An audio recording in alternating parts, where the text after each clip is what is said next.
food for Galungan, including lawar, a kind of spicy salad and satay. On Galungan Day, the Balinese put on their finest traditional clothes to attend temple prayers with their families and bring offerings to share and enjoy after praying. The day after Galungan Day is known as Manis Galungan, and this day is dedicated to spending time with family and visiting the extended family who may live in other parts of Bali. Fast forward to 10 days after Galungan. This is called Kuningan, and special focus is placed on ancestral worship. During this time, Balinese families engage in prayers and offerings. Most Kuningan celebrations take place in the privacy of the home, in the shrines of the family temple and housing compounds. The entire observance comes to an end on Manis Kuningan. This is the day after Kuningan. There are no religious ceremonies during this day, and people spend their time with family and loved ones, mostly in their hometown. And with that, we say thank you for coming along with us on our Diwali trip to Indonesia. I'm Shamji. Join us for another adventure soon, here on WESN's Diwali Passport.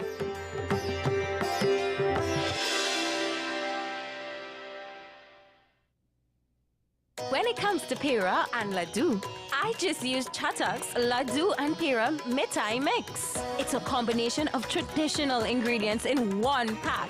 I don't spend all that time preparing different ingredients like Ma. 3/4 of the work is done. So now I can make fresh, delicious Pira and Laddu in about 15 minutes with the convenience of Chatak's Laddu and Pira Mithai Mix. Now Ma's kitchen is a Chatak kitchen. Now available Gulab Jamun Instant Mithai Mix. Lighting up for Diwali just got simple with the easy-to-use Anand brand wax diyas. They're scientifically engineered to last longer, burn brighter, and keep on lighting. Anand brand wax diyas do not require any prepping or filling and has less spillage and cleanup. These diyas are recommended for outdoor use and can withstand light wind and rain. Plus, they're eco-friendly. Redeem your use cases for cash back. So put some green innovation into your Diwali celebrations with Anand brand wax diyas.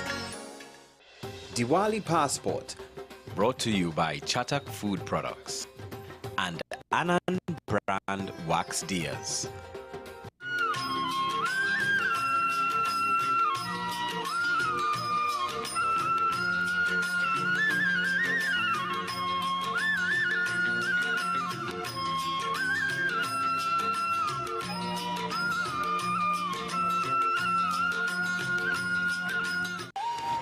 Come travel with us as we explore Diwali across the globe.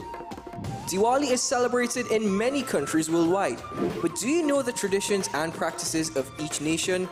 From Guyana to Australia, WESN presents Diwali Passport.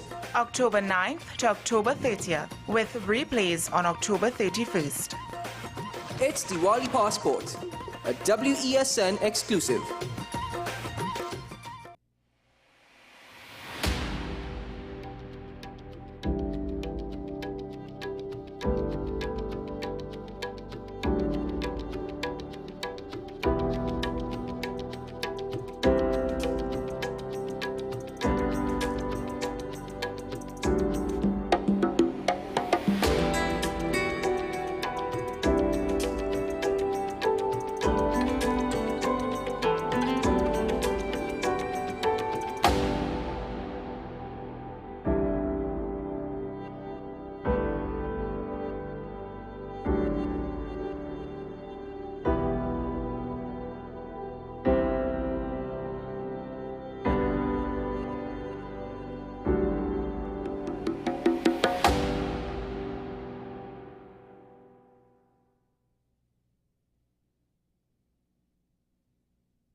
wesn.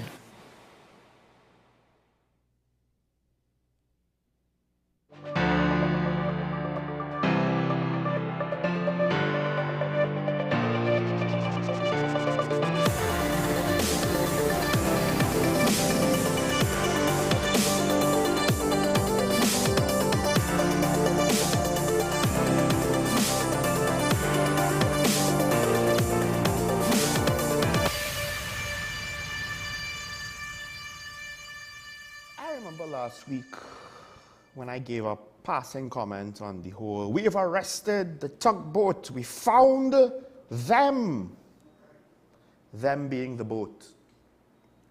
Not entirely sure if them also includes boat soda. And then I warned that, hey, you want something like $244 million, kind of doubt that the boat is worth that much. Exactly how is holding the boat going to get you your money? What if they just abandon the boat? And now, I'll just like to point out that someone has come out and said, well, essentially something similar, if not the same thing to what I said. The government has taken a chance and has pointed to the fact that in order to try to get this money, it's going to cost us money upfront. And then they used, this is an interesting phrase, you pay the money up front and you have to pray to Almighty God that everything goes right and that you're able to recover some money by selling boats. But with all the expenses having to be covered first before any money is put in, you're taking a chance. So we'll just have to wait and see how this goes. Granted, again, maybe they just haven't told us that they know who it is. But the article on this story, which is a couple days old, does point out the fact that there are a lot of ways to kind of insulate the owner and keep the identity hidden, and to also potentially insulate the liability. All depends on the foreign jurisdiction, upon whose mercy we shall be dependent on over this issue. Wait and see. Just notice, not really hearing a lot about it beyond the fact that we found the boat, but the boat can't pay the bills. But with that said, Tobago Carnival is the thing that's happening right now.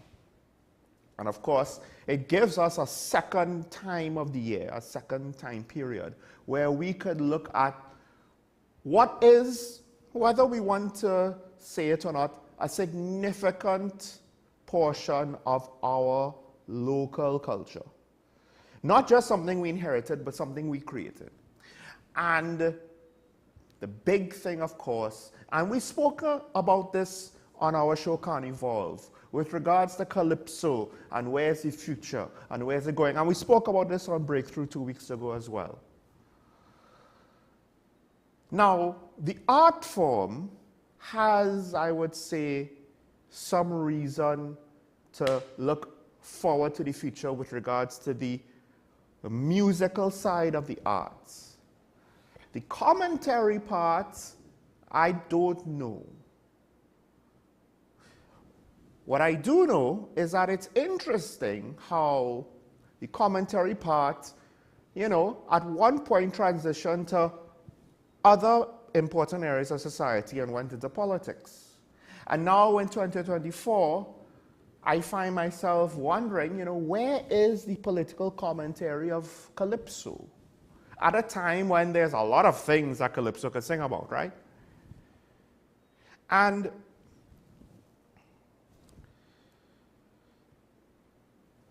there's an article where Crow weighed in and pointed to the fact that, look,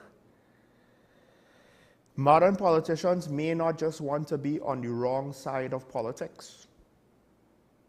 And then there's the fact that it's not just being on the wrong side of politics, there's also questions about campaign financing, which then, of course, leads to what are the private business interests that may or may not be an investment into certain politicians.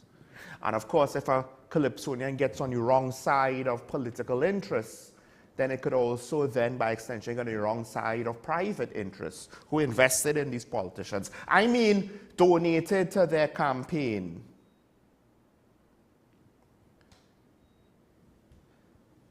Thus, leads me to the point. Isn't it convenient that it seems as though Calypso is somewhat less and less relevant?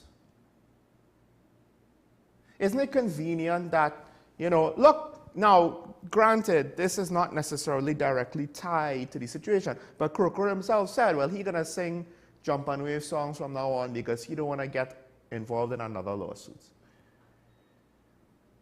Granted, you do have to adhere to the standards of slander.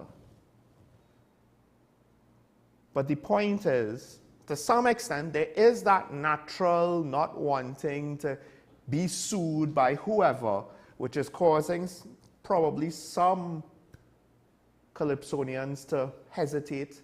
And then there is the all too real political victimization, which Croker says is a real thing in this country.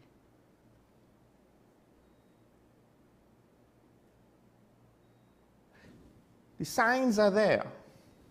Whether we want to give them more or less weight, that's up to everyone. Whether we want to believe it or not, that's up to you. If I believe it or not, it's up to me. But the signs are there, where now we may not necessarily want to say it this way or go this far in how we frame it, but I would caution that for the sake of our own political corruption, we take it for granted, oh, we're going to lose some money, or they're going to thief whoever they is.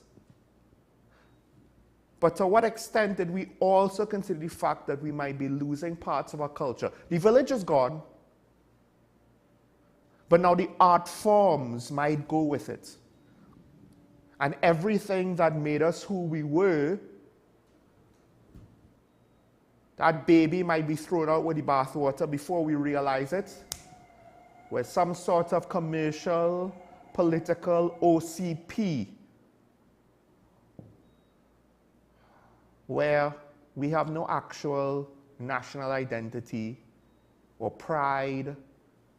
We will never be able to come together over anything. We will always be divided and suffer at the mercies of whoever interest takes precedent. I mean, we already have very little national patriotism. Think about it. Think about what was and what is. Isn't it convenient for those who may be corrupt, who may have bad intentions, who may want to act like our evil overlords, that we find ourselves in the position that we do? Isn't it convenient? What else are we willing to potentially lose before we look at the situation and say, hey, this might be just a bridge too far? Now, with that out of the way, let's kick off today's Daily Review.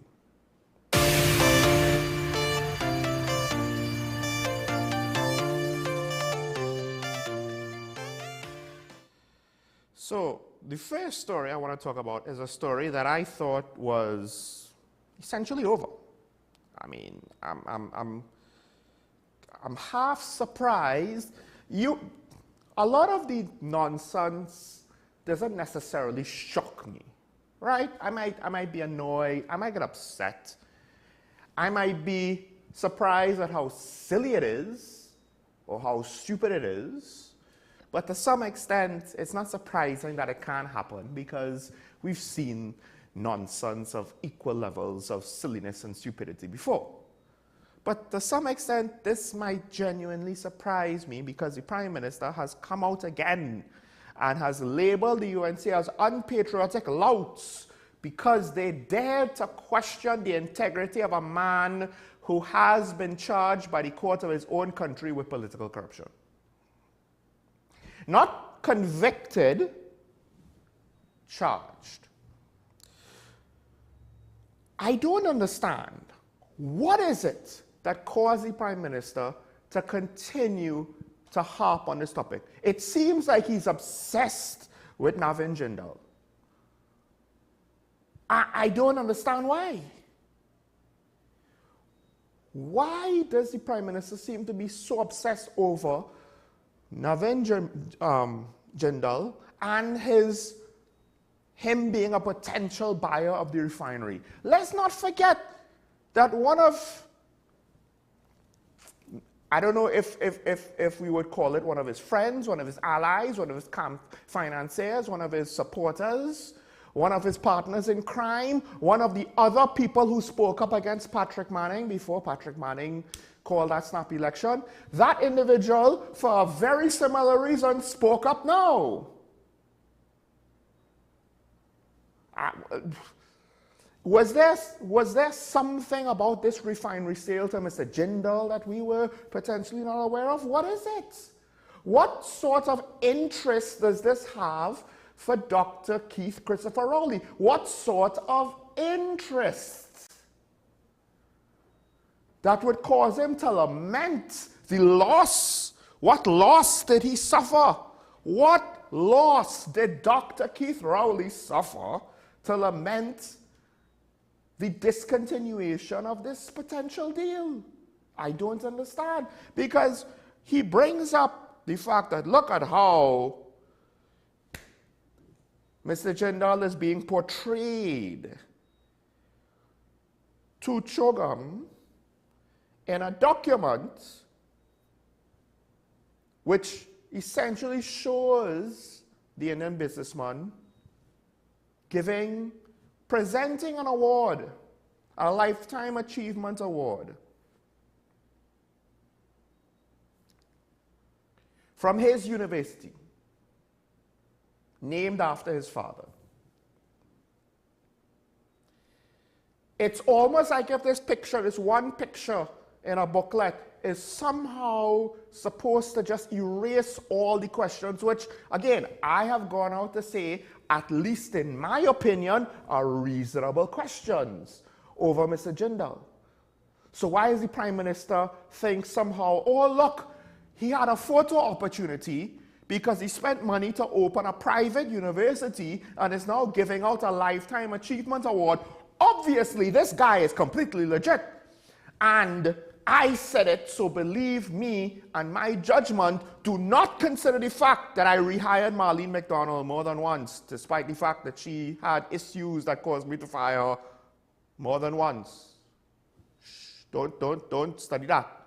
Do not look at the fact that Minister of Energy Stuart Young is the most recent cabinet minister to put his foot in his mouth in the most abhorrent way, and was only cleared because the deputy speaker, not even the speaker, I believe, actually presided over this. The deputy speaker, you know, the guy who is the deputy to the person who we, the PNM, appointed, essentially said, you know, this is enough. We don't need to punish you anymore by our fair and objective judgment. You know, one political appointee having to rule over the guilt or punishment of another. Nothing to see here. No, my judgment is above board. That's why don't look at the next couple of years for the economy. Just don't look at that. Don't look at that. Dragon, 2040. Yeah? I won't be here to see it, so at that point in time, you won't be able to really blame me. And even if you could, it won't really stick, because I'll be long retired at the very least by then. What? So, I mean, obviously, with all of this great track record of judgment, you know, we changed the law for Gary Griffith to act as commissioner. Then we don't want him anymore. In the span of, what, a month? All of a sudden, worst things since sliced bread. because he didn't listen to me and obey my commands. This great strategic visionary with a track record of excellent judgment. Yeah, that's what we have to go on. Listen, I'm not saying the opposition is always right. I'm just saying that when you have someone who is before the court for political corruption, essentially, you know, it is alleged he passed money on the table. I think it was for coal, so ironically, it's an energy transaction. You know, he greased some wheels there. Then he comes to Trinidad, and the opposition is like, hey, is he greasing any wheels? And the government is like, no, he's not greasing any wheels, and you caused us to miss out on a great opportunity. The question is, who is the rhetorical us in that statement? TNT or members of the government? Because I don't understand. I don't understand. Did the Prime Minister think that this one picture legitimized the situation enough? How is this situation arguably responsible? Cannot a society question its leaders when doing things that may be irresponsible? Let's just assume there's nothing to see here and everything is above board. I mean, I can't. I really can't. Is it because the Prime Minister was looking to, I don't know, prove that he could do business with India, so that's no longer a thing for the opposition to have against him? Is there some sort of racial politics behind it? I don't know. I mean, I'm grasping at straws because I don't understand why this is still an issue, why the Prime Minister thinks, oh, you know what I'm going to do? I'm going to distract the people with this obvious, very legitimate issue of an Indian businessman who's so thin-skinned that he could not hold up to the most obvious and minimal scrutiny. Minimal. Opposition didn't outright accuse him, bring out speculation and rumors. They just pointed to, well, that's before the courts. And everyone was like, oh no, oh no. How could you insult the man by pointing out his court proceedings in such a minimal and really insignificant manner? We ain't talking like they pull out full-page ads and had music trucks going down the road bemoaning Jindal, and they didn't have no great they just, whenever there was a camera there and it came up, they pointed to, well, look, court matters, corruption charges. And I said it before, I don't believe that Mr. Jindal's outrage was real, because someone in his position would have faced far worse, whether rightfully or wrongfully. This is obvious. If you ain't ready to deal with the obvious, then I really have to question your judgment. And if this is not obvious to the Prime Minister, then I seriously have to question his judgment. I mean, they were bringing up something that's a matter of public record. He's actually offered no defense of the situation. So I would argue that before the Prime Minister potentially feels embarrassed by what the UNC may or may not have done over this issue to tarnish the image of the country, I would argue that him ranting about this non-issue is kind of embarrassing, to be honest. Unless there's more to this deal than meets the eye. And unfortunately, and this is where you're overplaying your hand, because the public does not perceive you to be not corrupt. In fact, before this, what I would label to be probably one of the worst terms of any PNM administration in my living memory that I have seen with regards to a lack of results. Let's not forget that your own Minister of Finance has said at one point in time, we are perceived as less corrupt. That means you're still perceived as corrupt. If your statement is, if we could prove it to be true. So when you are still perceived as corrupt, Why are you looking to make a deal with someone that also is perceived as being corrupt?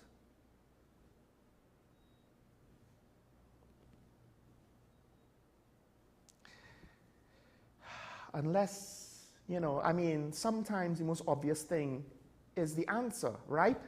So, we'll never hear about the informal talks that he had, the preliminaries, you know, when the real deals and the details are being done. We'll never hear about what may or may not have been said. All right. Let's take a break. When we come back, we'll continue on with a couple more topics before we welcome our guest. Stay tuned. This is Talking Point on WESN. We'll be right back after this.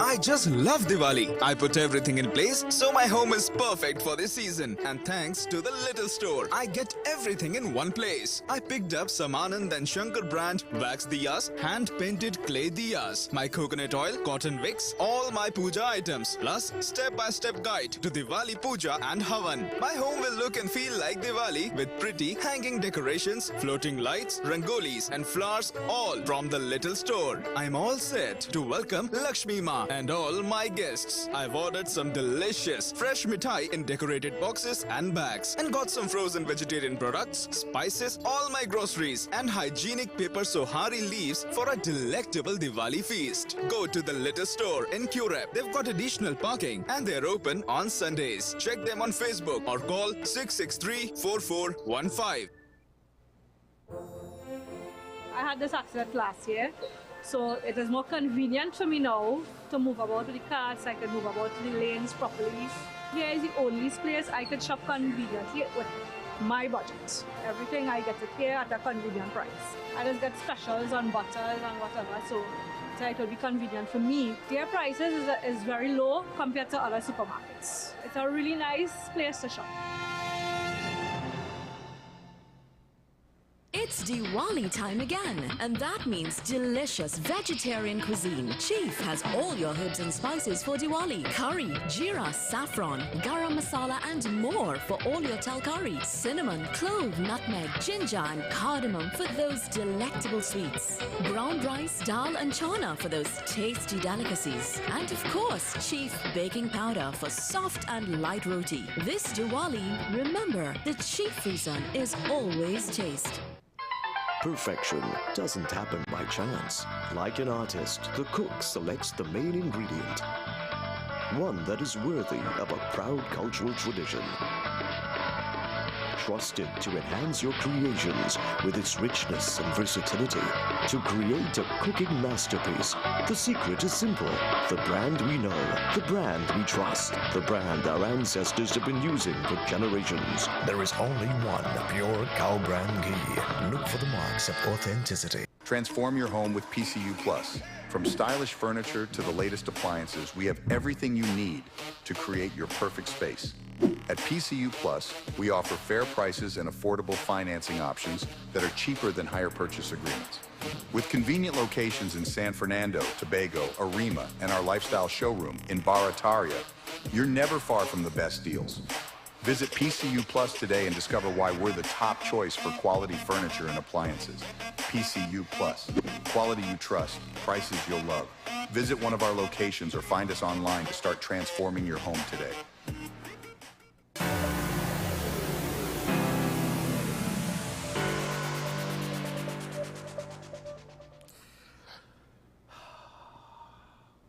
One of the issues that is kind of, everybody knows that it's there, but I don't know if anybody really wants to deal with it, is the public sector.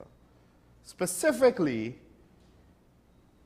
the HR practices of the public sector, the hiring and firing of the public sector. Now, some of these will always be there, long-term issues, because when a political entity loses an election, an administration, or the incumbent rather, loses an election, you have a transition.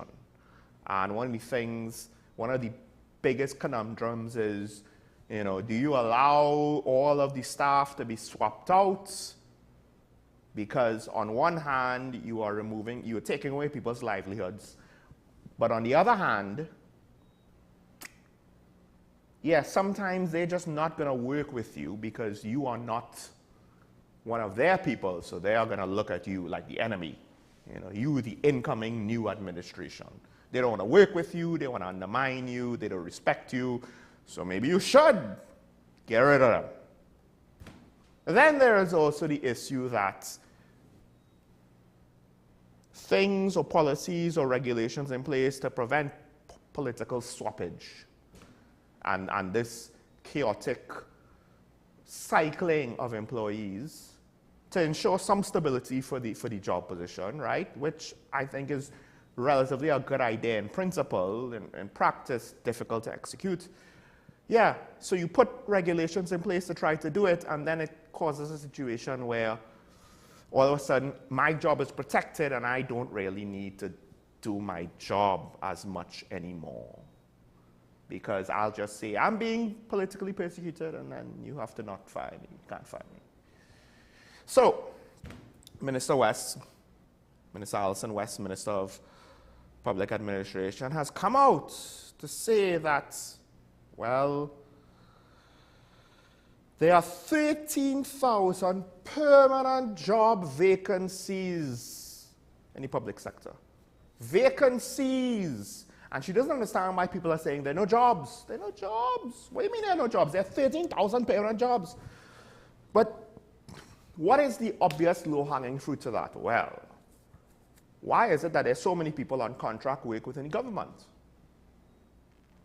Now, first of all, does this 13,000, does it include things like public utilities or special purpose companies?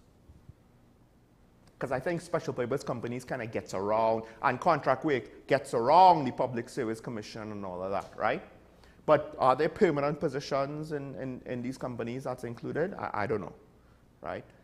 But the thought is governments, not necessarily just limited to this one, are utilizing contract workers instead of permanent staff. So now part of the question is, we have these permanent vacancies because technically these jobs are part of the organizational structure. Have they been functionally replaced, not officially, but practically, by contract workers? That's one of the first things that we have to ask. And are those workers being prevented from being made permanent? The other thing is, exactly, are these positions redundant? How are these entities functioning if they're missing so many workers? Or again, is it just an example of the fact that we did a whole, eat a food thing and things got out of hand, and now we're just not rehiring because we can't afford it anymore? But one of the interesting things is that the minister actually points out to the fact that, look, she says, I don't think the public service will ever be in a position to be fully staffed by permanent positions because you have changes frequently and you have to change, and you have a change in the kinds of staff that you need to do things, And she's basically advocating for the continuation of contract workers. And again, it makes me wonder, maybe this is the answer to your why when pointed to the fact that there's so many positions not being filled. There seems to be a desire to not fill them, whether it's can't afford it or we don't want to fill it and then regret because we want to remove this person for political reasons. Now, she goes on to point out to say, hey, we have vacancies, like with regards to our initiatives for digital transformation. But then, I don't know if she realized she kind of contradicted herself to say, in order to defend the contract worker situation, to say, well, look, we won't always have the need for this many workers to do certain functions. This is the part where this is the example that she says that they will have changes frequency, change in the kind of staff that needs to do things. So I'm like, you can't point it as an example of permanent jobs being open and then also point it as an example of why we can't always hire people permanently and it needs to be done on a contract basis because needs change.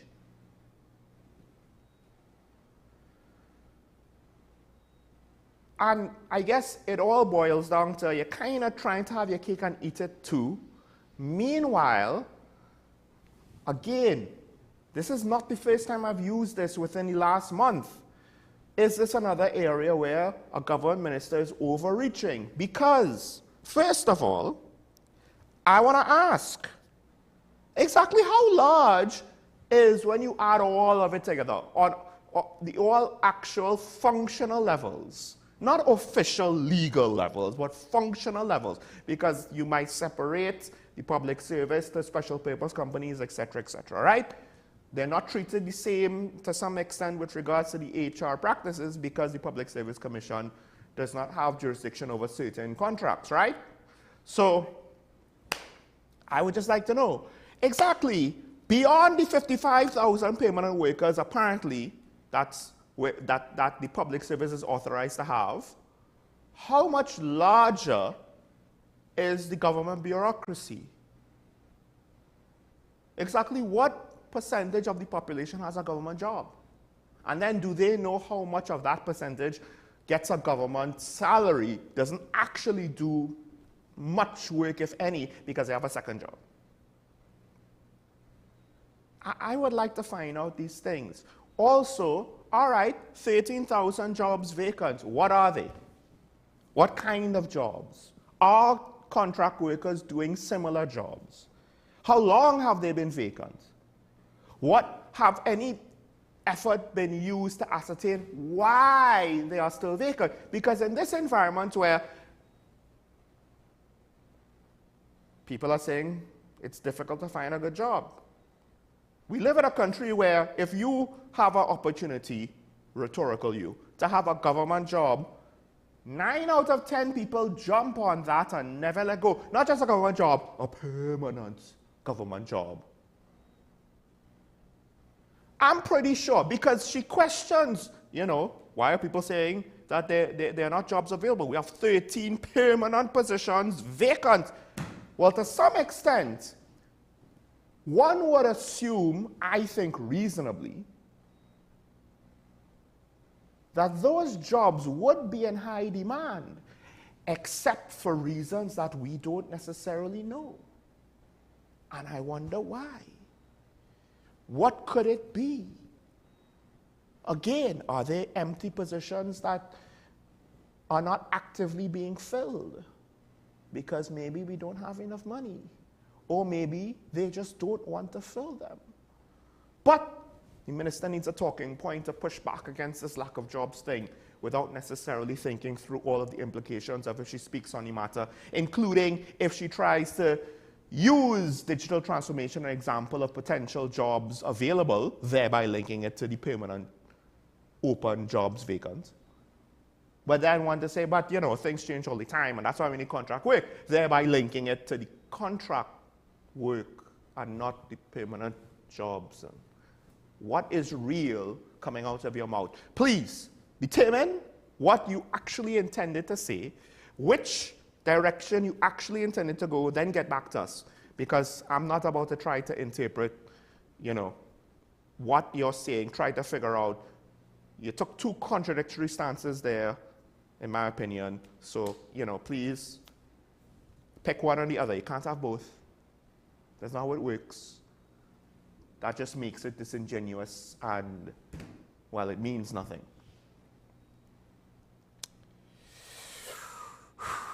Okay, I'll close with this. Minister of Trade and Industry has said that the ease of doing business has been improved in the country.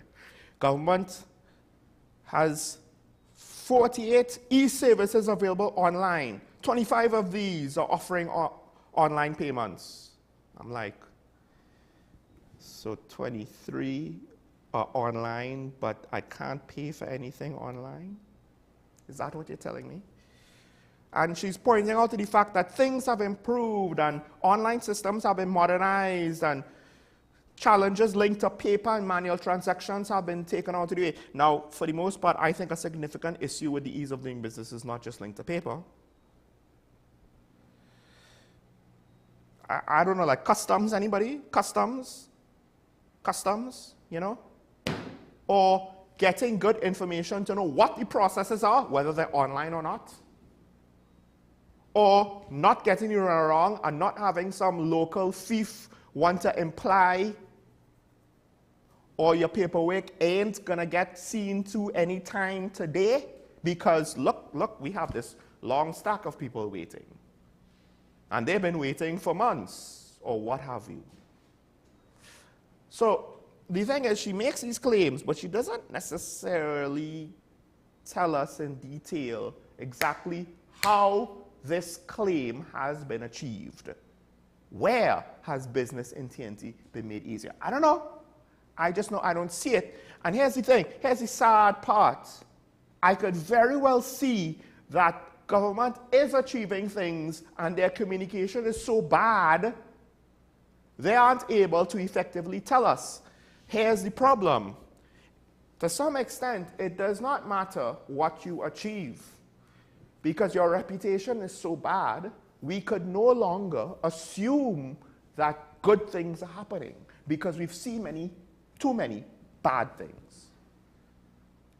You have made yourself to be a villain because you have shown us too many or too much of your ugly side of your politics and too many poor results of your governance and too little transparency in how you operate and in your communication. So, if you have actually achieved this, you need to give us more.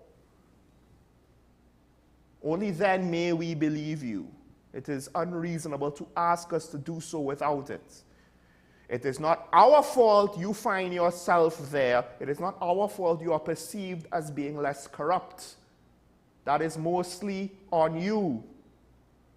It's not about UNC supporters perceiving you as being less corrupt, because therein lies the implication of the quote. You are perceived as being less corrupt than UNC.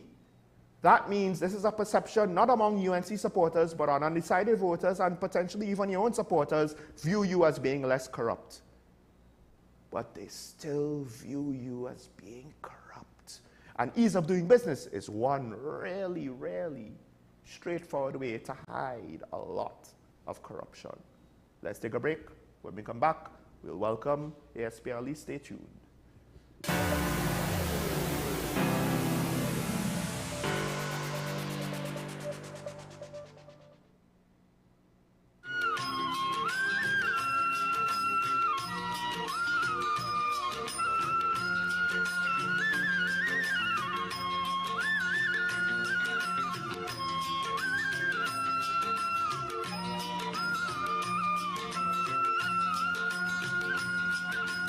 Diwali is in the air again, and Royal Castle reminds you to try its yummy veggie burger. The Royal Castle veggie burger is great on its own or in a combo with a side and a 16-ounce drink. And it's healthy too. A nutritious patty made with oats, lentils, chana, potatoes, and carrot. Inside a soft bun with tomatoes and lettuce. So for this season, try the Castle's tasty and healthy veggie burger. Shubh Diwali from Royal Castle. When it comes to Pira and Laddu, I just use Chatak's Laddu and Pira Mithai Mix. It's a combination of traditional ingredients in one pack. I don't spend all that time preparing different ingredients like Ma. 3/4 of the work is done. So now I can make fresh, delicious Pira and Laddu in about 15 minutes with the convenience of Chatak's Laddu and Pira Mithai Mix. Now Ma's kitchen is a Chatak kitchen. Very first day they opened, my mother and my father and I came in here. I love to see it. It's neat, really neat. You know, we have many sections in Price Club. The food court section is a variety here. Any one of them you ask, they are very helpful. I love it. We get low price, specials and everything every day. Prices are very good. It's cheaper than everywhere I've been. I just love Diwali. I put everything in place so my home is perfect for this season. And thanks to the little store, I get everything in one place. I picked up some Anand and Shankar brand wax diyas, hand-painted clay diyas, my coconut oil, cotton wicks, all my puja items, plus step-by-step guide to Diwali puja and Havan. My home will look and feel like Diwali with pretty hanging decorations, floating lights, rangolis and flowers, all from the little store. I'm all set to welcome Lakshmi Ma and all my guests. I've ordered some delicious fresh mithai in decorated boxes and bags, and got some frozen vegetarian products, spices, all my groceries, and hygienic paper sohari leaves for a delectable Diwali feast. Go to the little store in Curep. They've got additional parking and they're open on Sundays. Check them on Facebook or call 663-4415. Lighting up for Diwali just got simple with the easy-to-use Anand brand wax diyas. They're scientifically engineered to last longer, burn brighter, and keep on lighting. Anand brand wax diyas do not require any prepping or filling and has less spillage and cleanup. These diyas are recommended for outdoor use and can withstand light wind and rain. Plus, they're eco-friendly. Redeem your use cases for cash back. So put some green innovation into your Diwali celebrations with Anand brand wax diyas. Perfection doesn't happen by chance. Like an artist, the cook selects the main ingredient, one that is worthy of a proud cultural tradition. Trusted to enhance your creations with its richness and versatility. To create a cooking masterpiece, the secret is simple. The brand we know, the brand we trust, the brand our ancestors have been using for generations. There is only one pure cow brand ghee. Look for the marks of authenticity.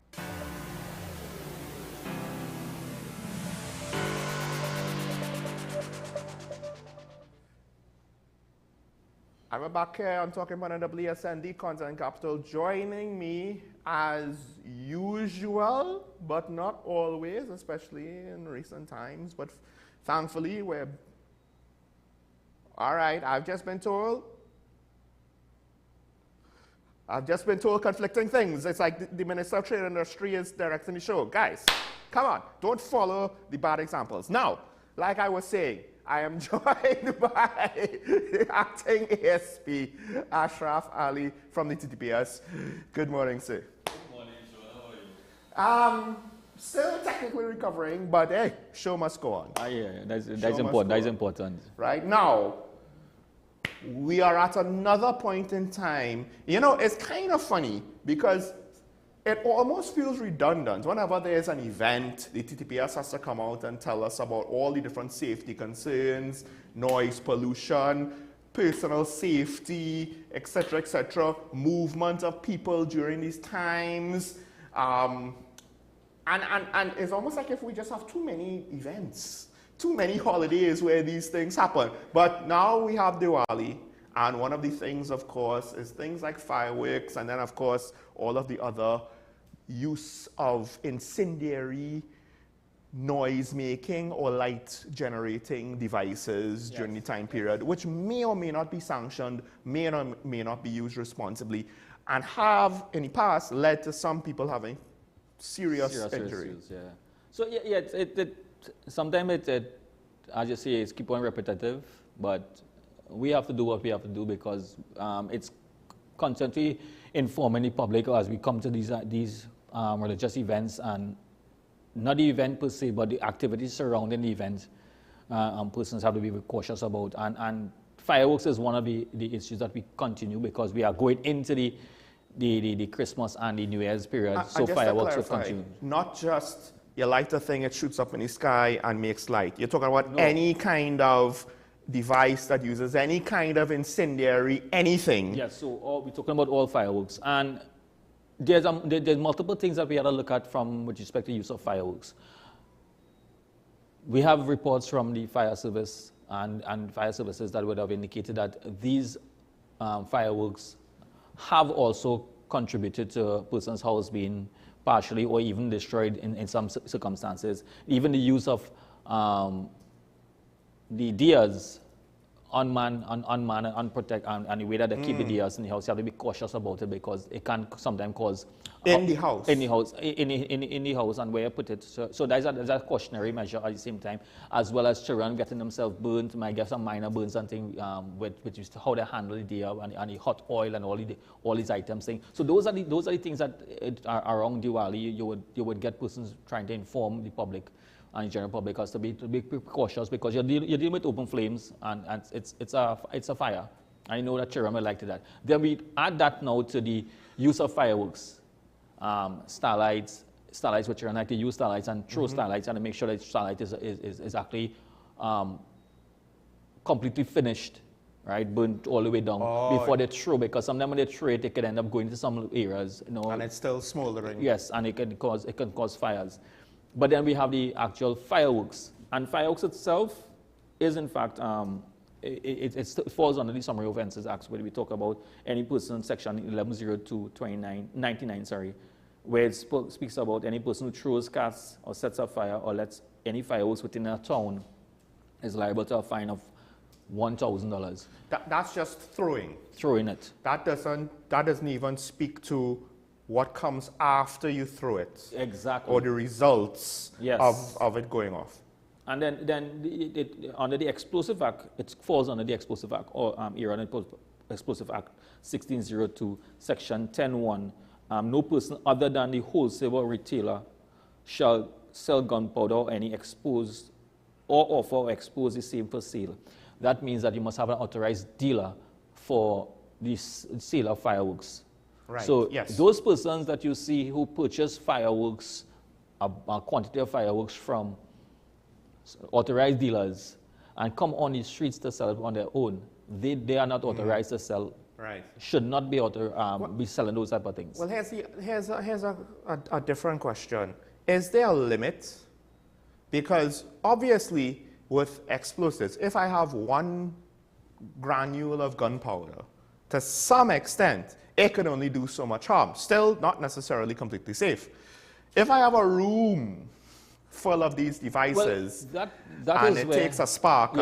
That is where there's no limit to the amount of fireworks that you can purchase. The dealers have, if you're a dealership, their proper storage of the fireworks for that purpose in the event that something like that should happen. Right, for the dealer. Right. I'm asking about private citizens. But a private citizen, there's no restriction in the amount that you can purchase. But you are taking out, because majority of the time that it will be utilized in a short space of time. They are not selling it.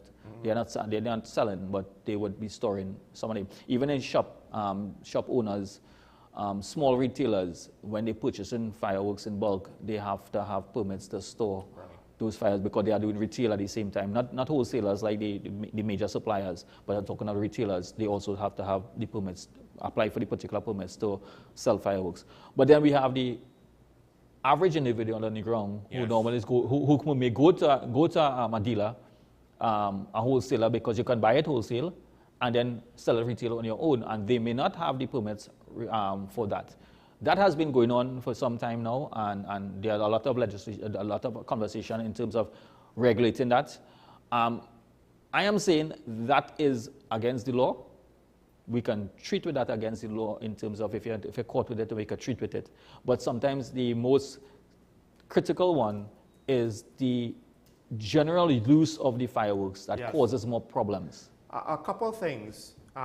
Transportation of these things. Is there any concerns that you all might have with regards to how private citizens may transport? There's one thing to have a storage facility as a retailer, but it's the next thing, hey, I just bought a set and I put it in my trunk, and are they generally safe? There has never been any incident where transportation of fireworks, as the average citizens purchase fireworks and had any issues with it, right? I think based on how the device is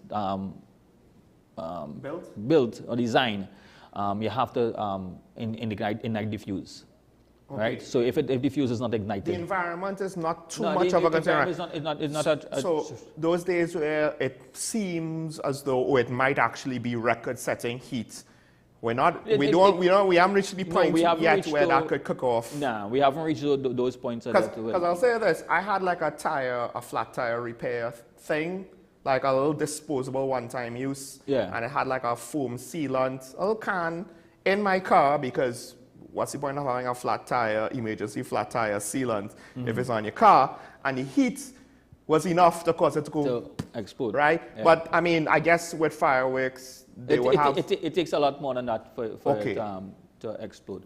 But the challenge we continue to face is that the indiscriminate use and the unsafe practices that we have with the use of fireworks, the legal one as well as the illegal one, which was the scratch bomb, when we talk about the scratch bomb, and that one is under the Explosive Act, Prohibition of Scratch Bomb Order 2018.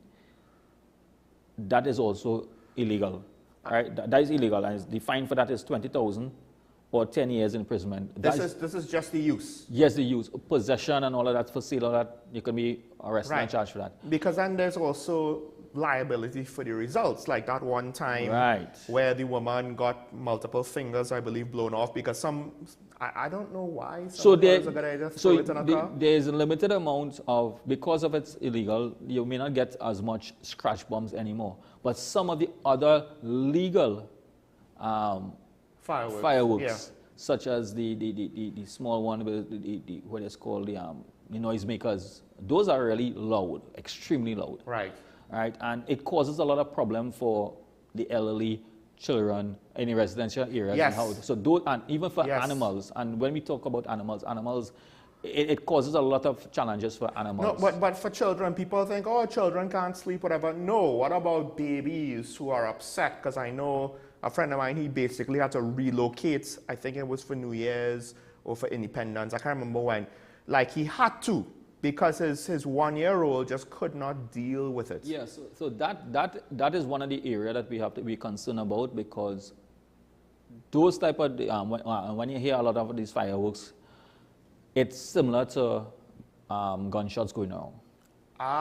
Right? Yes. And we are also in the hunting season. I think it's because most people think gunshots are like Hollywood, where it has this very deep sound, whereas it's not. It could be a very light patter. Very similar.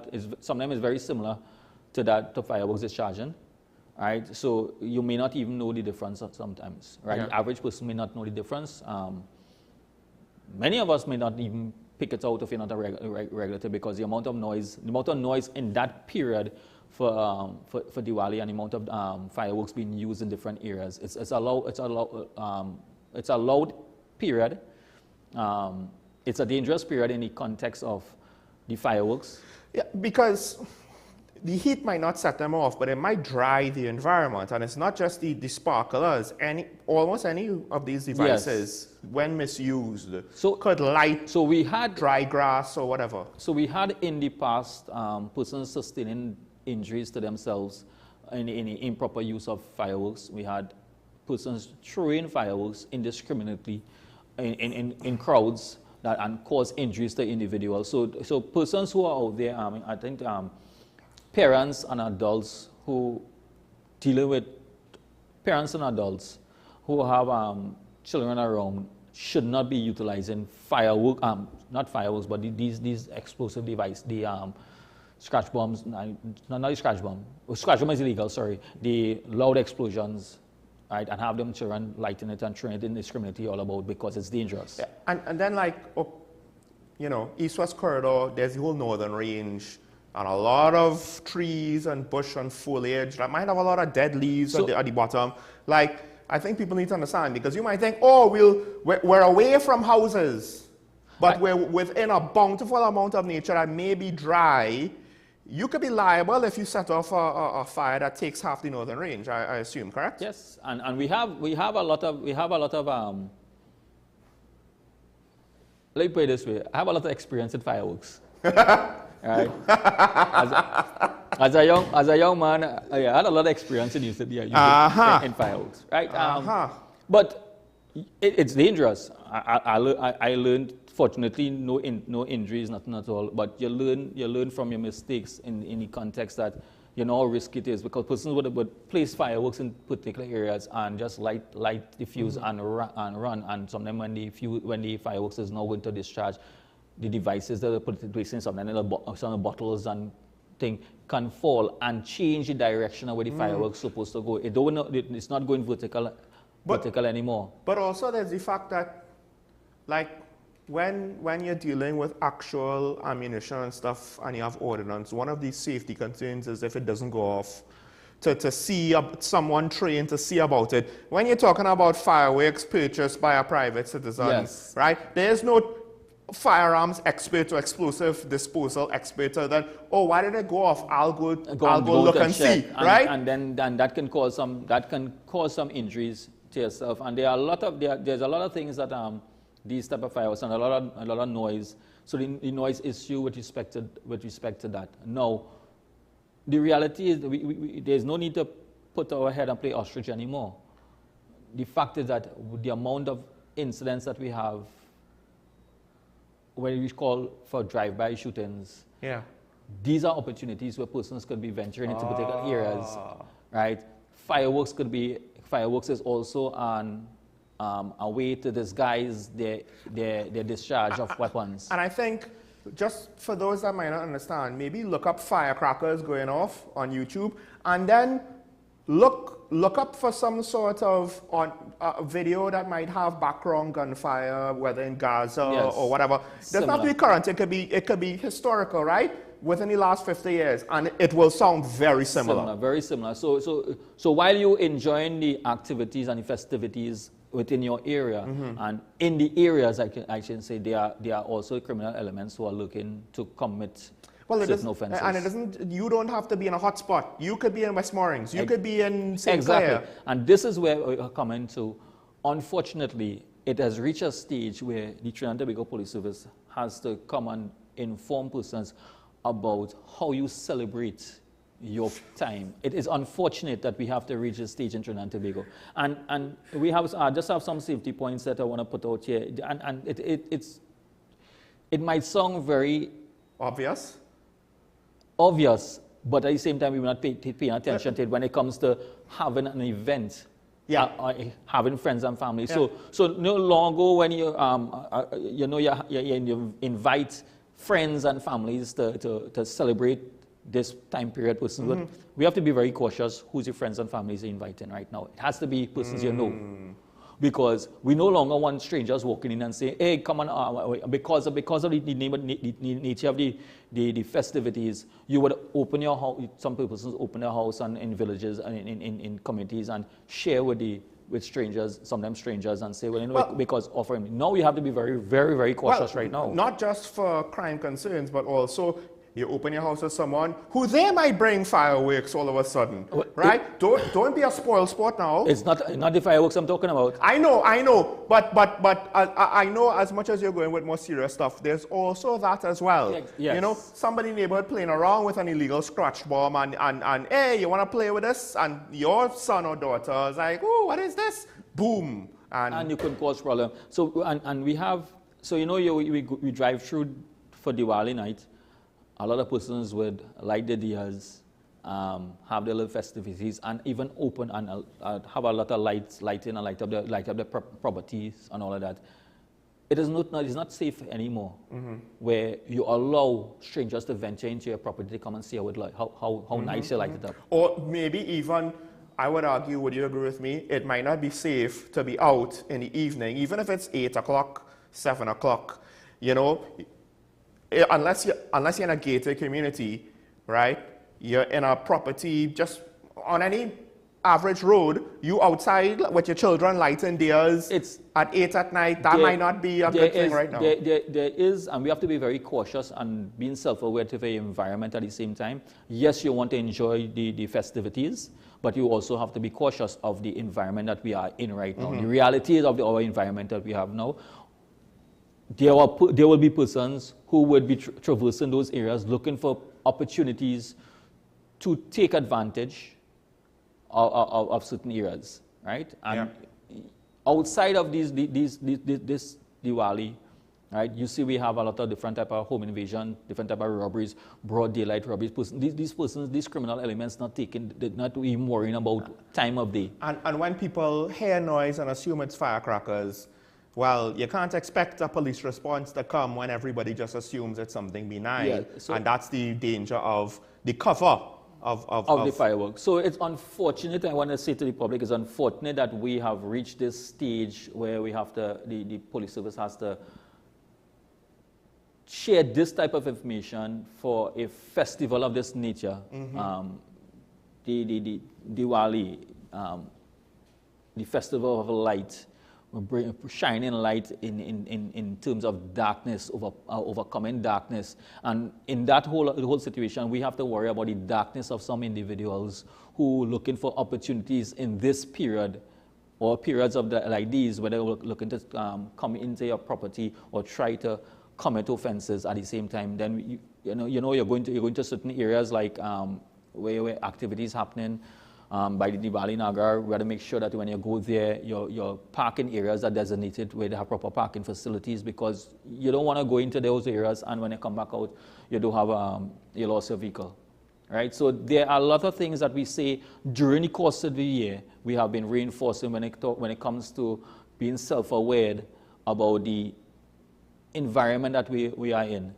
Don't take it for granted that because Diwali is a religious festival and it's safe. It's safe. There are the criminal elements out there who will look for that opportunity. I mean, I think Christmas time will probably be saying a very similar thing. And yes, and it's going into the Christmas time. So there are persons outside there, and I just hope that the public heed the call and try their best to ensure that these areas. What are your tips before we take So a break? some of the tips is limiting large gatherings, and if you're hosting gathering, keep it small to maintain a small family, because if you want a large gathering, it means that you have you do have control of how many persons come into those areas, and within those crowds, you can have persons unsafe practices, right? Yeah. Fire prevention, I talk about fire prevention, make sure you have fire extinguishers close by, because of the fact that it is oil-based items. Yes. Right, and water doesn't work good with oil.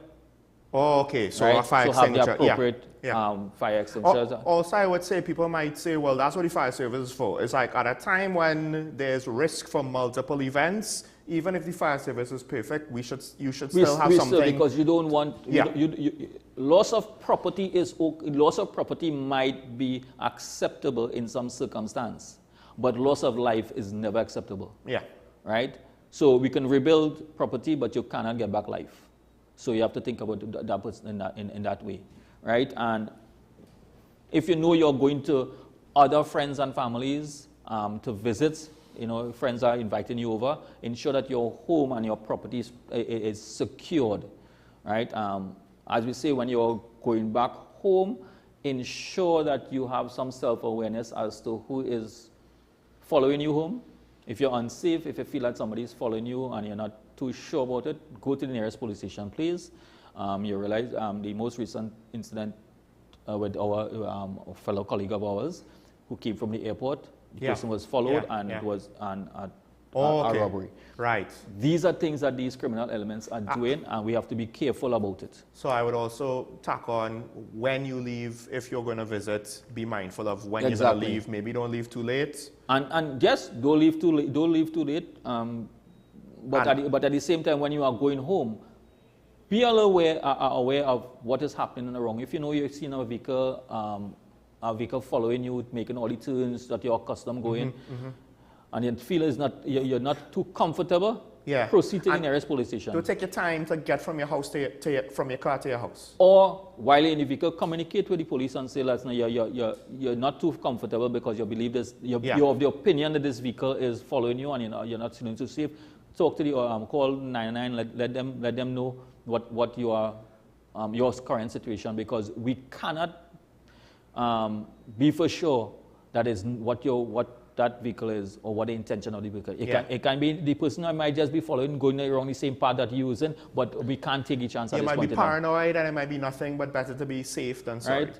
So I just spoke about the use of the child safety when you're using children around fireworks, as well as the safety with the legal use of illegal purchasing of fireworks and the illegal use of fireworks. Just to reinforce that when you're inviting guests and families home, secure your property, secure your valuables. Don't bring persons to see your entire home. I mean, it's hard. No, they just had that home invasion where they took a stash. Yes, a secret stash of $80,000 in cash. It's hard for persons to get accustomed to this because they may not have been in this life, been living in this lifestyle, because this is a period as well as coming to, and this same conversation will be held and reinforced coming up to Christmas, but Christmas is that time period. Yes, because you would have guests coming home, families coming home, friends and all of that, and you're going by friends and the same thing. So this is not only for Diwali, coming up to Diwali, but for the entire period what they're leading up to now. All right. Well, with that said, we're going to take a quick break. When we come back, we'll open the phone lines. You could call in about this or any other topic. Hey, the village is gone, and with it, apparently, we need to be a lot more careful in a lot of different ways. Things that we may have taken for granted that might have been safe in the past might not be so simple anymore. But we could talk about that and more when we come back. Stay tuned.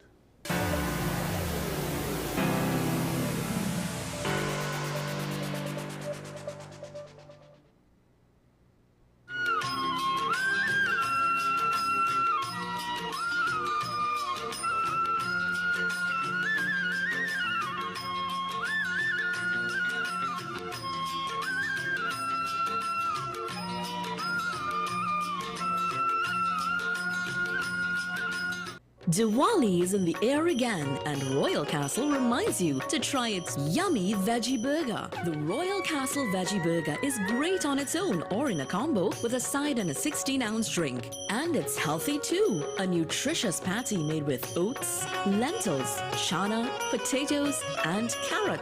Inside a soft bun with tomatoes and lettuce. So for this season, try the Castle's tasty and healthy veggie burger. Shubh Diwali from Royal Castle. When it comes to Pira and Laddu, I just use Chatak's Laddu and Pira Mithai Mix. It's a combination of traditional ingredients in one pack. I don't spend all that time preparing different ingredients like Ma. 3/4 of the work is done. So now I can make fresh, delicious Pira and Laddu in about 15 minutes with the convenience of Chatak's Laddu and Pira Mithai Mix. Now Ma's kitchen is a Chatak kitchen. Very first day they opened, my mother and my father and I came in here. I love to see it. It's neat, really, really neat. You know, we have many sections in Price Club. The food court section is a variety here. Any one of them you ask, they are very helpful. I love it. We get low price, specials and everything every day. The prices are very, very good. It's cheaper than everywhere I've been.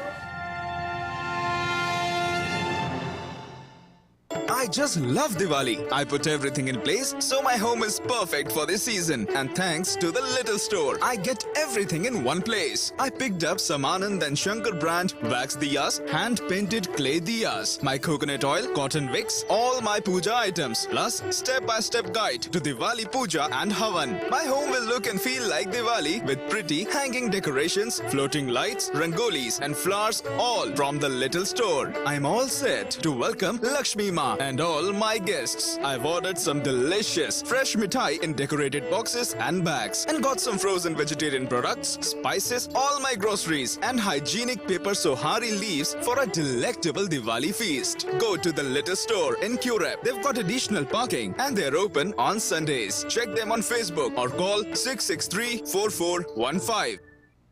Lighting up for Diwali just got simple with the easy-to-use Anand brand wax diyas. They're scientifically engineered to last longer, burn brighter, and keep on lighting. Anand brand wax diyas do not require any prepping or filling and has less spillage and cleanup. These diyas are recommended for outdoor use and can withstand light wind and rain. Plus, they're eco-friendly. Redeem your use cases for cash back. So put some green innovation into your Diwali celebrations with Anand brand wax diyas. Perfection doesn't happen by chance. Like an artist, the cook selects the main ingredient, one that is worthy of a proud cultural tradition. Trusted to enhance your creations with its richness and versatility. To create a cooking masterpiece, the secret is simple. The brand we know, the brand we trust, the brand our ancestors have been using for generations. There is only one pure cow brand ghee. Look for the marks of authenticity.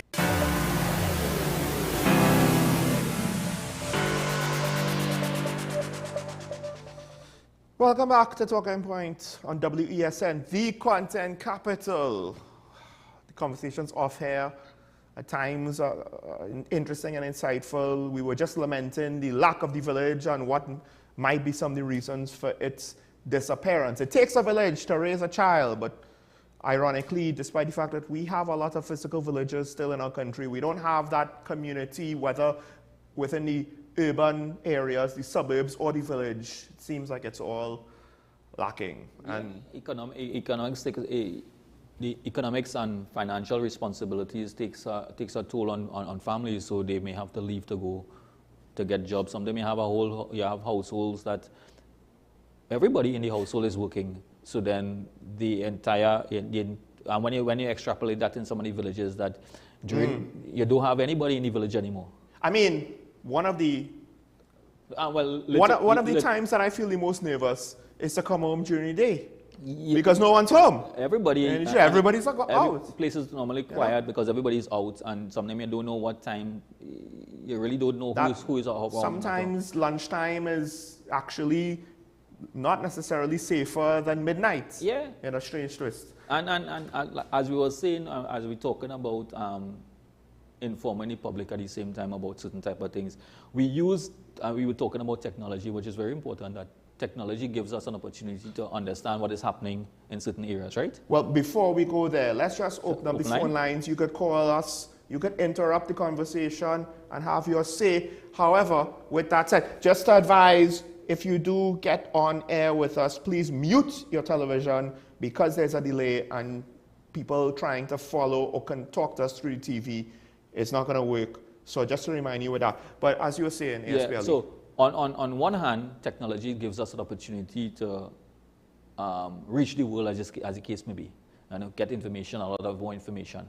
But at the same time, we have the criminal elements who are looking at the information to be counterproductive, to counter certain things. For example, if you go on to a Google search, you will get some videos where they tell you how to override security systems in a vehicle.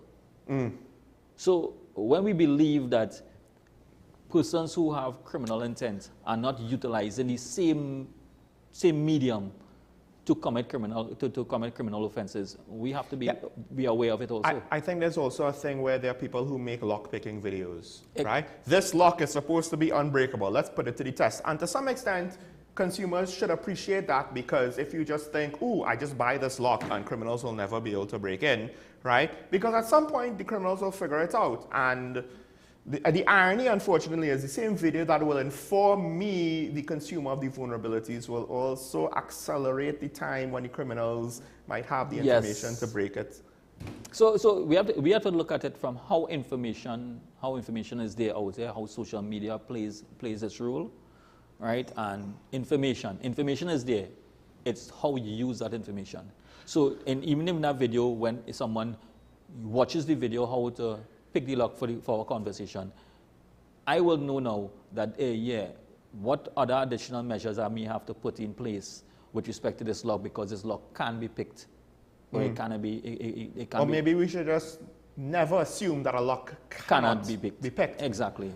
One thing though, as you were talking about social media and you were talking about the holidays and going to other people's houses or people coming to your house, one of the things that this came up before in a different event or time period, and then you take photos and you put it online. Yes. And you take video and you put it online, and it could reveal either associations with people, as well, right, or assets, right, or imply, right. Maybe it doesn't reveal the whole house, but if this part of the house looks like this, then what? Because listen, hey, I know some people, they spend their hard-earned money to make their house look nice. It might make it seem as though they're rich, especially if you look on the inside as opposed to the outside.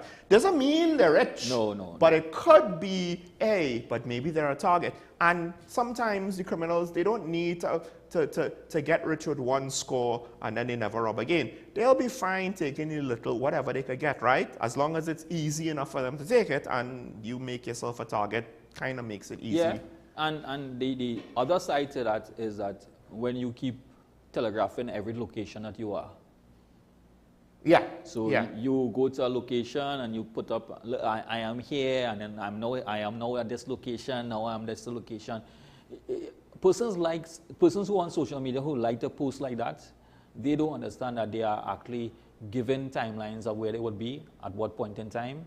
So persons can follow. And it is not to say that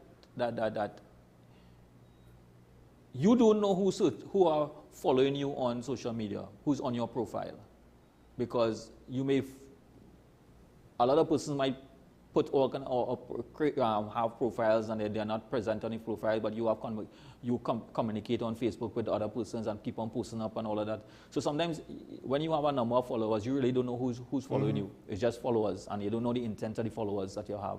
So persons have to be very cautious at the same time, or socially responsible on social media as to how you post those type of things, because in our environment we are in now, opportunities are there, and once you make yourself soft targets by doing certain things, you're exposing yourself to a lot of different elements. Yeah, and then if you buy a car and then you hashtag the make of the car, well, then it makes it easy for a Google search to come up, hey, I have this new car, then I'm posting where I go with the car, then I'm posting, hey, I'm at the game in the stadium with the car, and then at some point, they might follow you enough to say you're at a bar, you're at a stadium, you're at a friend's house, you're somewhere, you think it's safe, you technically can't have the car within your line of sight 24/7, especially when you're out doing something, and the car's gone.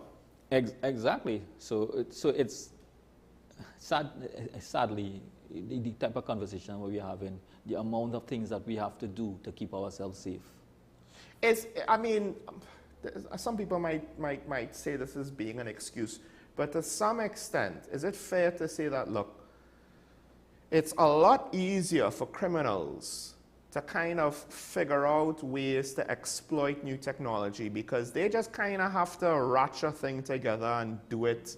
And then each different organization could ratchet their own thing. And the police, to some extent, might not even necessarily know where the vulnerabilities are until they're exposed. It's similar to a sports team. You don't know, it's hard to self-scout yourself.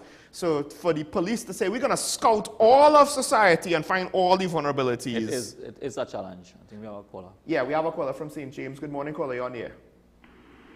Yes, good morning. Morning. Good morning. Yeah, I wonder if the officer could help me with it, or suggest, you know, if you know St. James and Woodbrook, yes, well, is the streets alternate up, down, and with the traffic lights. Now, at those up and down streets, you know, if you're turning left, you keep on the left hand. If you're turning right, you keep on the right hand side. But at the traffic light, vehicle and or coming up, but there's a lineup of cars, you know, thing there. What do you suggest that front do? Caller? Hello? Caller? What? You're breaking up. We would need you to repeat it, but we might need to call back in. For those cars in front. Uh-huh.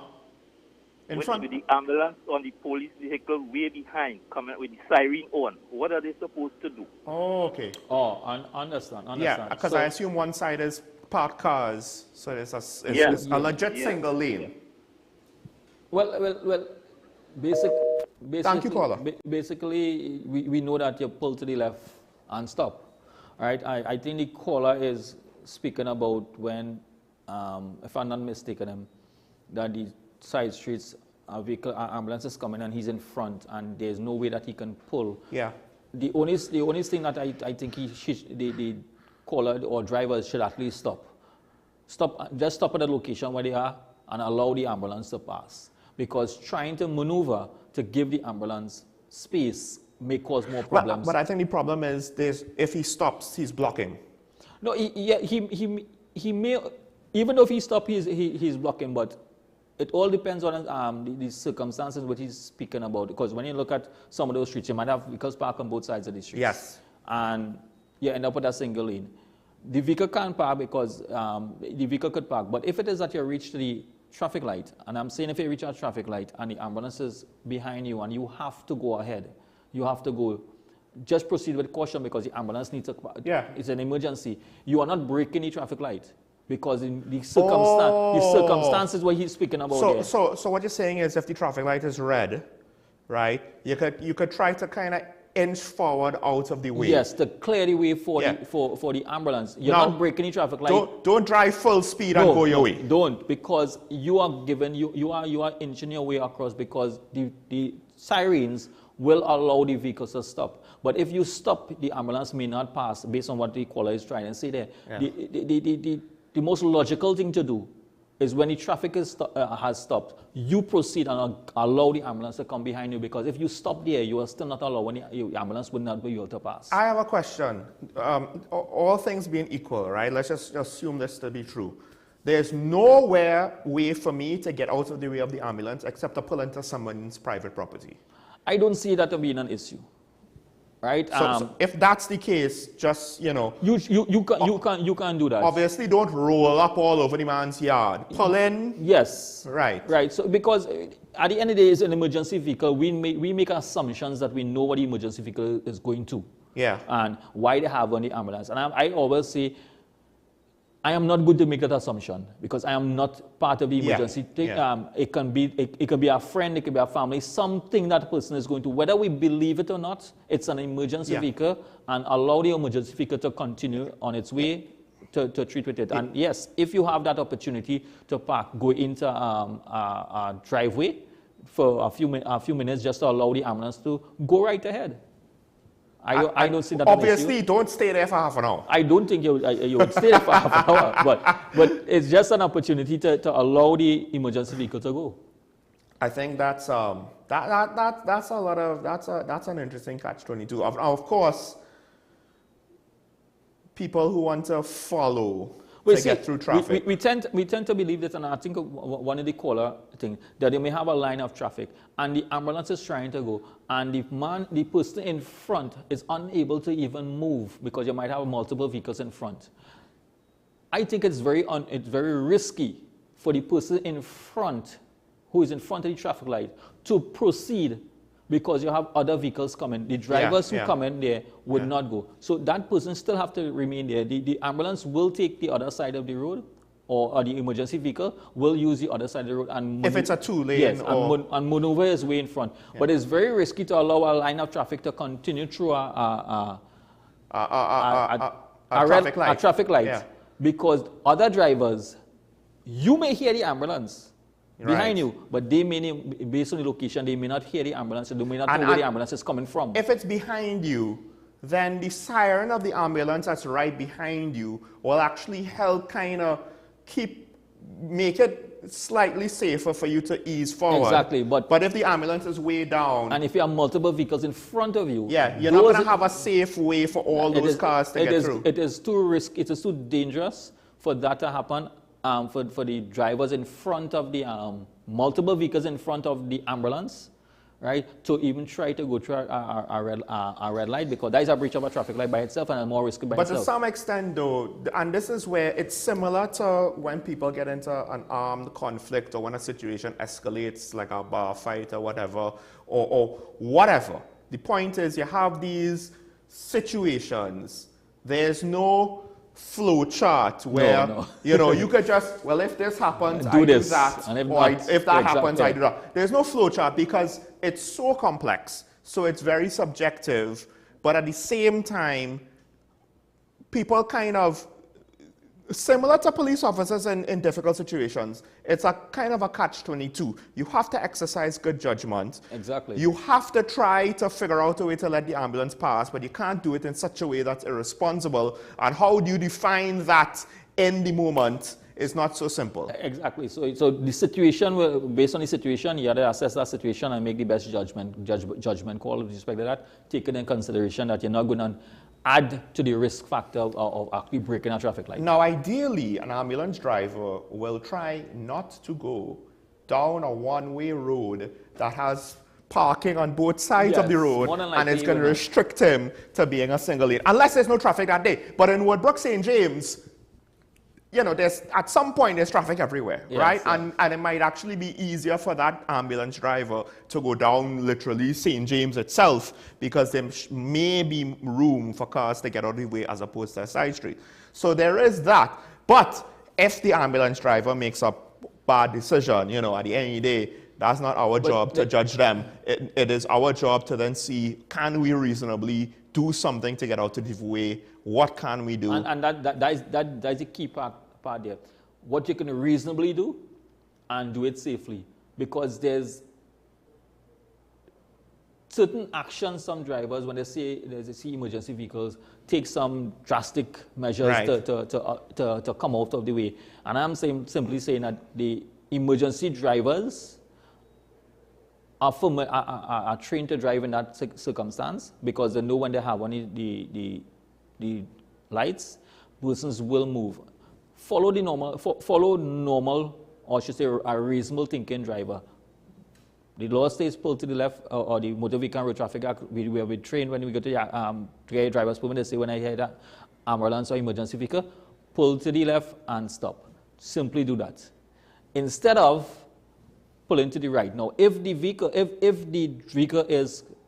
there's a vehicle on one lane, on your right-hand lane, and you see the ambulance coming through the center, ambulance or service vehicle coming through the center of the lane, it's simply just just allow space for them. They will find a way. But trying to maneuver or trying to come out of the way, sometimes you could cause more problems than yeah, especially if it's a sudden. Yes. Yeah. So and the last thing you want to do is to cause an accident, to block the road. To cause more problems. So yeah, at the end of the day, driving behind or in front of in front of an emergency vehicle and trying to give it space to continue, be very careful or be cautious on how you treat with it, and use best judgment. As the case may, use best judgment. Don't complicate it by saying I don't believe that individual has an emergency. Yeah. Right? Because it just might be the time when someone is dying in the back of it, and you could be liable for that as well.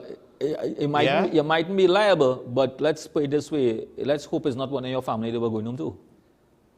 Well, you know, I mean, it would be tricky to have the law to make it liable. So I don't know if I'm 100% on board with making individuals liable or not. Not but if for that. Listen, if we could prove it without a reasonable doubt, I might be all for it. That you in bad faith did something to impede an ambulance.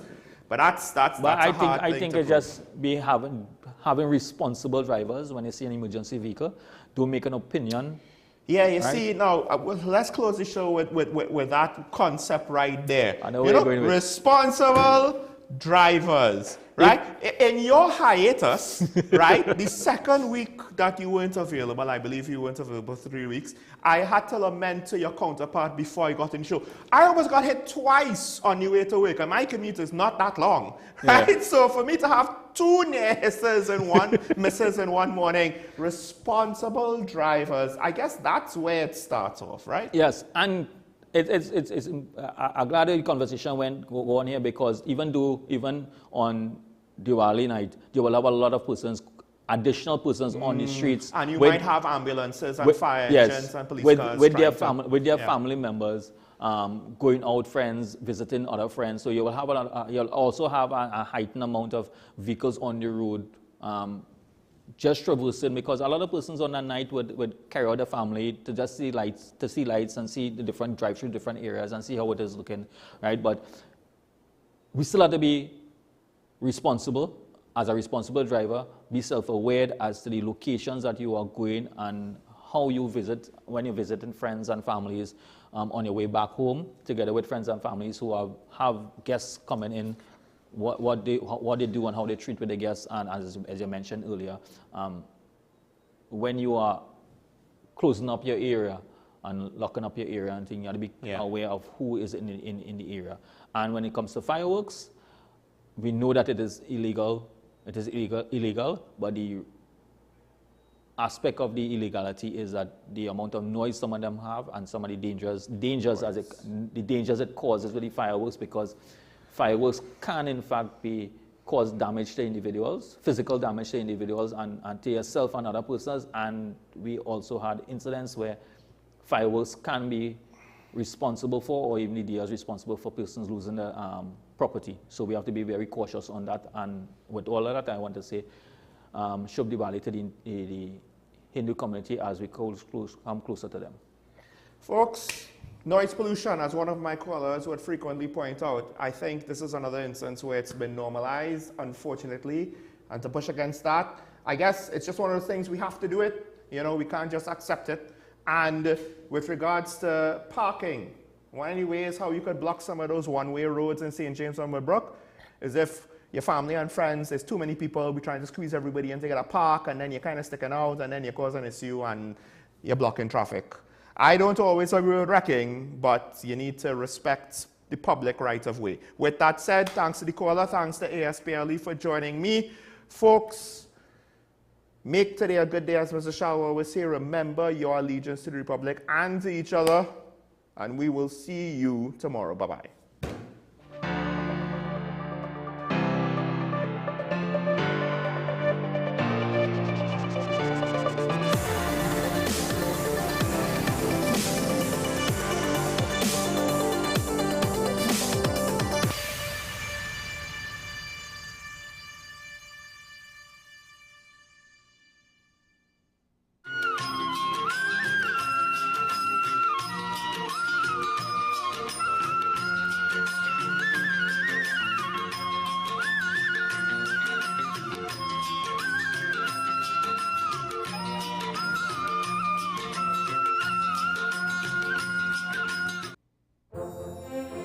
I had this accident last year, so it is more convenient for me now to move about with the car, so I can move about to the lanes properly.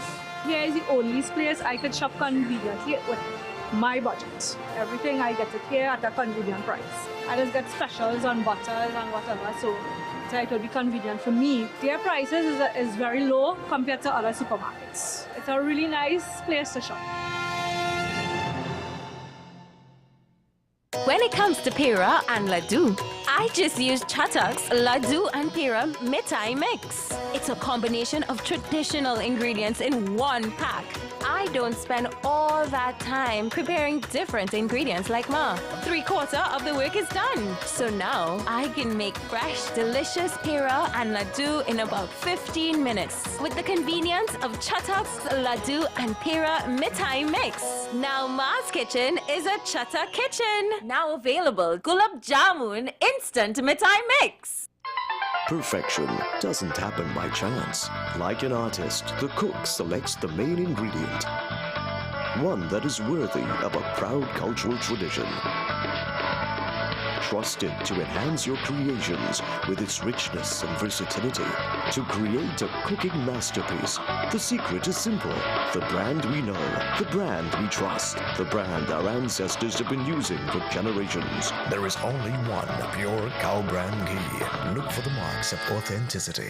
I just love Diwali. I put everything in place so my home is perfect for this season. And thanks to the little store, I get everything in one place. I picked up some Anand and Shankar brand wax diyas, hand-painted clay diyas, my coconut oil, cotton wicks, all my puja items, plus step-by-step guide to Diwali puja and Havan. My home will look and feel like Diwali with pretty hanging decorations, floating lights, rangolis and flowers, all from the little store. I'm all set to welcome Lakshmi Ma and all my guests. I've ordered some delicious fresh mithai in decorated boxes and bags, and got some frozen vegetarian products, spices, all my groceries, and hygienic paper sohari leaves for a delectable Diwali feast. Go to the little store in Curep. They've got additional parking and they're open on Sundays. Check them on Facebook or call 663-4415.